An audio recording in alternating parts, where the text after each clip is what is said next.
Hello guys, welcome back to my channel. कैसे हो आप सब लोग। सो गाइस, जैसे कि आप थंबनेल में देख ही चुके होंगे, आज आपके साथ में जो वैकेंसी मैं शेयर करने वाली हूँ वो है IOCL कंपनी की, जो मतलब the oriental insurance company limited. ठीक है, ये एक गवर्नमेंट इंश्योरेंस कंपनी है जिसमें 100+ ओपनिंग्स आई हुई है। उसकी जो ऑफिशियल नोटिफिकेशन है वो मैं आपको पूरा डिटेल में समझा दूंगी, स्क्रीन पे भी समझा दूंगी और आपको उसकी लिंक भी मैं डिस्क्रिप्शन में दे दूंगी।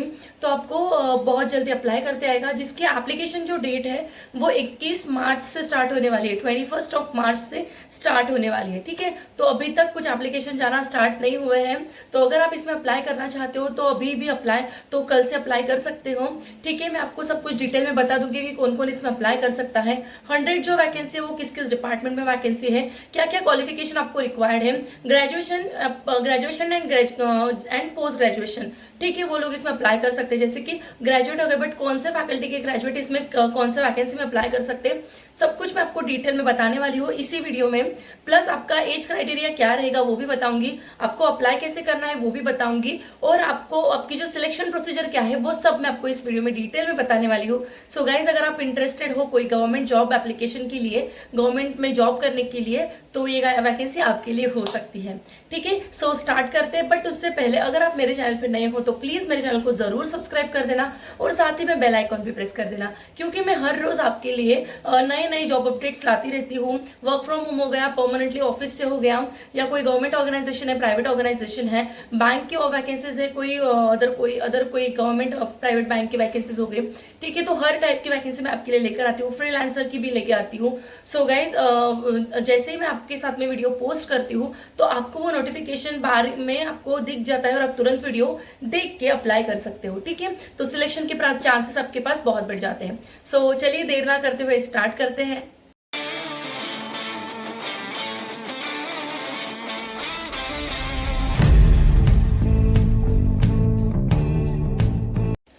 सब कुछ मैं आपको स्क्रीन पे दिखा देती हूँ और प्लस आपको पढ़ के भी दिखाती हूँ। ठीक है, जो इंपॉर्टेंट चीजें वही मैंने ली है। ठीक है, तो सबसे पहले आप ऊपर नाम देख लीजिए, the oriental insurance company limited. देखिए नीचे लिखा है wholly owned by government of India, मतलब ये गवर्नमेंट जॉब वैकेंसी है। ठीक है, जिसका हेड ऑफिस है न्यू दिल्ली में। ओके, तो ये जो रिक्रूटमेंट है, देखो वहां पे लिखा हुआ है recruitment of 100 administrative officers. Admin की रिक्रूटमेंट है, सारे एडमिन की है, कोई सेल्स नहीं है, कोई कोई टारगेट्स वाला जॉब नहीं है, सारी जो है वो एडमिन डिपार्टमेंट से रिलेटेड ही वैकेंसी है। सारी की सारी 100 वैकेंसी है, जिसमें आप डायरेक्टली ऑन द अगर ज्वाइन करते हो तो पेरोल रहेगा ओरिएंटल इंश्योरेंस का। ठीक है, तो ये जो वैकेंसी है देखिए 100+ वैकेंसी है। इसमें जो ऑनलाइन रजिस्ट्रेशन की डेट्स है तो वो है 21 मार्च 2024। कल से ये डेट स्टार्ट हो जाएगी, तो आप कल से अप्लाई कर सकते हो। लास्ट मिनट हसल हटाने के लिए आप जल्दी से जल्दी जाके अप्लाई कर देना। ठीक है, जो लास्ट डेट है वो है 12 अप्रैल 2024, और जो एग्जाम होगी वो होगी अराउंड मई या जून में होगी। ठीक है, तो 100 जो वैकेंसीज है वो देखिए इस तरह से डिवाइडेड है, जैसे कि अकाउंट्स में 20 हो गई। ठीक है, एक्चुअल में 5 हो गई, engineering, IT engineering, medical officer और लीगल, ऐसी अलग अलग वैकेंसी, और इसके हिसाब से आपके एजुकेशनल क्राइटेरियाज भी होंगे। ओके, तो इसमें जो है सर्विस कंडीशंस और प्रोबेशन रहेगा 1 ईयर का। ठीक है, तो 1 साल के बाद में आप परमानेंट हो जाओगे। ओके, कोई भी अगर आप गवर्नमेंट जॉब अगर ज्वाइन करते हो तो उसमें प्रोबेशन पीरियड 100% होता ही है।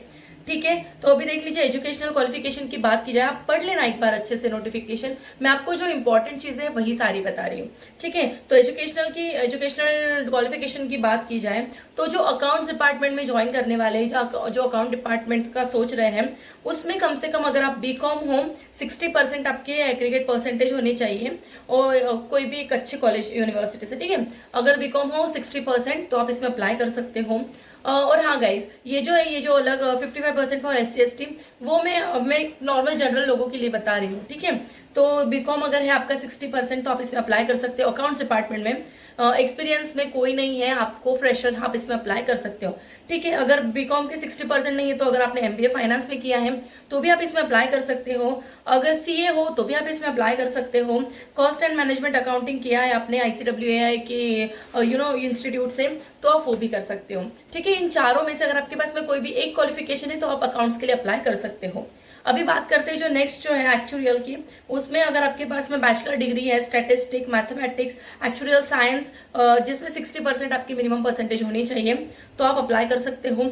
अदरवाइज अगर master degree in statistics, master है अभी, ठीक है, मास्टर डिग्री जो स्टैटिस्टिक, मैथमेटिक्स और एक्चुरियल साइंस और any other quantitative discipline from a recognised university, फिर भी आप इसमें अप्लाई कर सकते हो।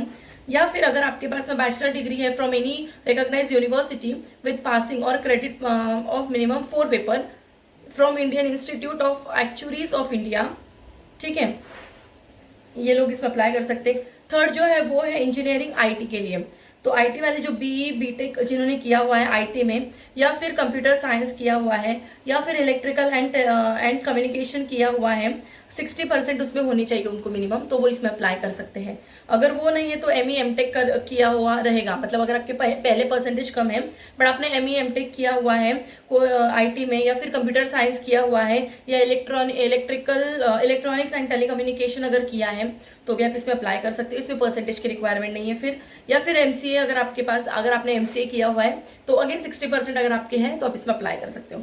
जो फोर्थ वन है वो है इंजीनियर्स के लिए, जो आईटी वाले नहीं है, नॉन आईटी वाले जो इंजीनियर्स है उनके लिए। उन्होंने बीई या बीटेक किया होना चाहिए ऑटोमोबाइल या केमिकल या मैकेनिकल या फिर इलेक्ट्रिकल या फिर सिविल या फिर केमिकल या फिर पावर या फिर इंडस्ट्रियल या फिर इंस्ट्रूमेंटेशन इंजीनियरिंग, कम से कम 60 मार्क्स इसमें होने चाहिए। इसमें से किसी भी एक में किया है विद 60%, तो फिर आप इसमें अप्लाई कर सकते हो। या फिर अगर आपके पास में मार्क्स कम है आपको आए हुए हैं, तो अगर आपने एमई एमटेक किया हुआ है तो भी आप इसमें अप्लाई कर सकते हो, ठीक है। डॉक्टर्स के लिए फिर उनका अलग क्वालिफिकेशन है, और लीगल का तो सिंपल है, अगर आप ग्रेजुएट हो, ग्रेजुएट इन लॉ विद 60%, तो आप इसमें अप्लाई कर सकते हो। अकाउंट्स जिसको एक सिंपल उनका बीकॉम हुआ है, ग्रेजुएशन है, वो सिंपली अकाउंट्स में अप्लाई कर सकते हैं, ठीक है। ये हो गया।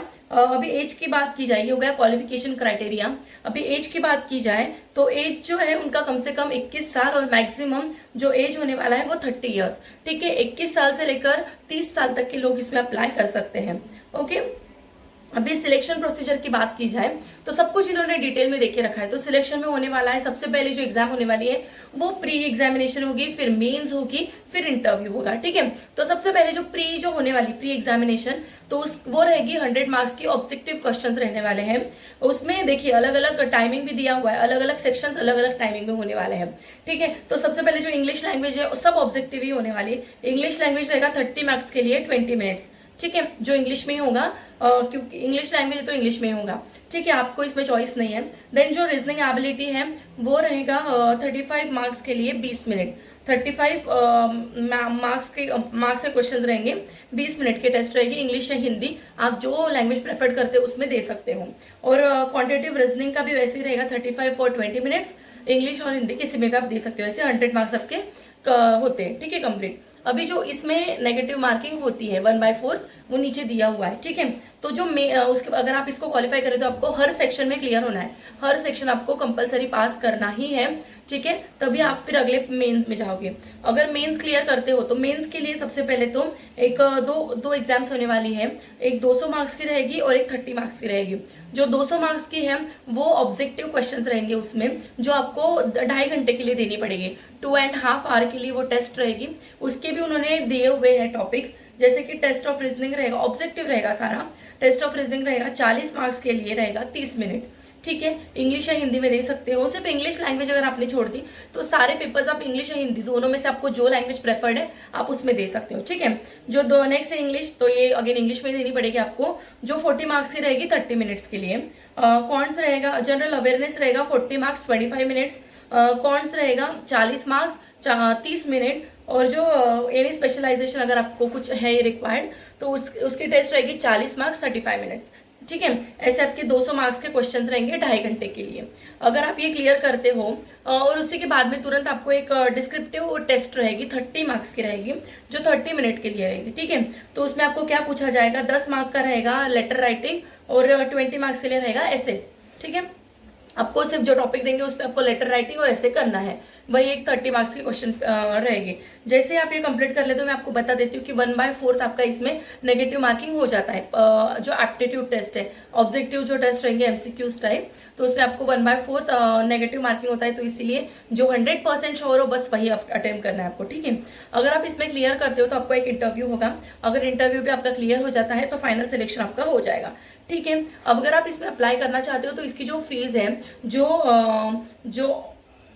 जो कैंडिडेट्स हैं other than SC ST PWD confirm employees of oriental insurance, उनके लिए 1000 है। और जो इस ठीक है, और जो SC ST पर्सनस हैं उनके लिए 250 है प्लस GST।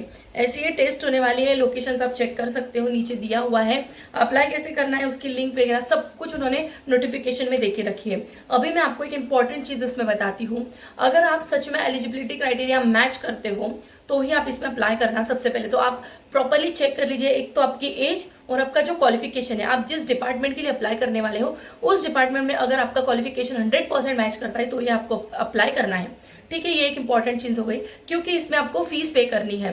तो फीस अगर आप एलिजिबल नहीं रहोगे तो आपको कोई टेस्ट का ईमेल नहीं आने वाला है, तो आप जो पैसे पे करते हो आपको फीस पहले पे करनी पड़ती है, ठीक है। तो अगर आप जो फीस पे करते हो तो फिर वो वेस्ट हो जाएगी, क्योंकि अगर आप उसमें एलिजिबल हो ही नहीं तो वो क्यों आपको टेस्ट का ईमेल करेंगे, ठीक है। तो आप इसलिए अगर आप इसमें 100% एलिजिबल हो by age and by educational qualification तो ही आप इसमें अप्लाई कीजिए, ठीक है। देन उसके बाद में आपको जो टेस्ट के लिए जो आएगा, जो आप कितने भी लोग इसमें अप्लाई कर सकते हो, ऐसा कुछ नहीं है। जितने भी लोगों ने अप्लाई किया और जो एलिजिबल है उन सबको ईमेल आने वाला है, उन सबको टेस्ट देनी पड़ेगी, ठीक है। तो ये जो टेस्ट है इसकी भी आप अच्छे से प्रॉपरली तैयारी करके ही आंसर्स देना, क्योंकि बहुत ही टफ होती है एग्जाम।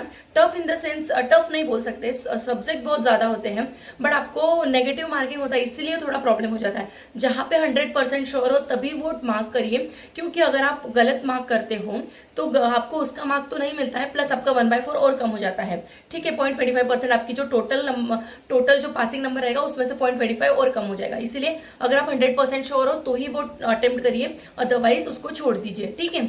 सो गाइस, कैसा लगा मेरा वीडियो? अगर आपको वीडियो पसंद आए तो प्लीज वीडियो को लाइक जरूर कीजिएगा। और अगर आप ऐसे कोई जो लोग ऐसे एग्जाम्स के लिए तैयारी कर रहे हैं, जो लोग ऐसी जॉब अपॉर्चुनिटीज सर्च कर रहे हैं, उनके साथ में मेरा वीडियो जरूर शेयर कीजिएगा। और guys, don't forget to subscribe my channel. Thank you so much, bye.